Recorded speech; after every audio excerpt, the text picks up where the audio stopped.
आता बातमी आहे मुंबईतून। मुंबईत दादरमध्ये अमराठी चालकांसाठी आता पोलिसांकडून तपासणी होते।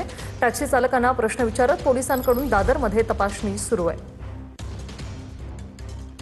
ती पत्रक आहे जे मिळालेलं आहे। मी माझा कॅमेरामॅन अमित शिगवणला सांगेल की कॅमेरा झूम करून हे दाखवावं।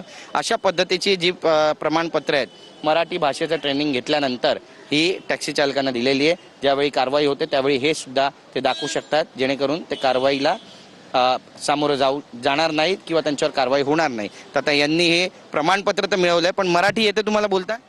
सब कोशिश कर रहा हूँ, अभी थोड़ा थोड़ा आता है, ज़्यादा नहीं आता है। सर, तुम्हाला कोणी विचारलं पॅसेंजरने की बाबा तुम्हाला गाणी लावू का, तर तुम्ही काय बोलणार? उतना नहीं आता साहब, थोड़ा थोड़ा कोशिश कर रहा हूँ, या काम रखा हूँ, पढ़ेगा तो आएगा साहब, थोड़ा थोड़ा कोशिश कर रहा हूँ। तुम्हाला मराठी शिकावं लागेल ना? थोड़ा थोड़ा कोशिश कर रहा सर्टिफिकेट तुमच्याकडे, पण तुम्हाला मराठीचं ज्ञान नाहीये, हे कसं काय? सर्टिफिकेट मिळवलंय का तुम्ही कुणाकडून? सर्टिफिकेट में तो तुमचं नाव काय? जयप्रकाश नाईक।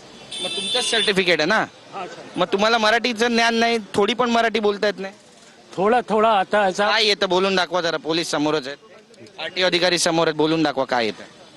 मी पैसे रोख देऊ का ऑनलाईन देऊ, असं जरी विचारलं पॅसेंजरने तर तुम्ही काय बोलणार? ऑनलाइन और रोकड़ा दोनों चीज़। दोन्ही चालेल? हाँ, दोनों चले। सब कोशिश कर रहा हूँ, थोड़ा थोड़ा अभी पढ़ेगा तो आएगा, थोड़ा थोड़ा।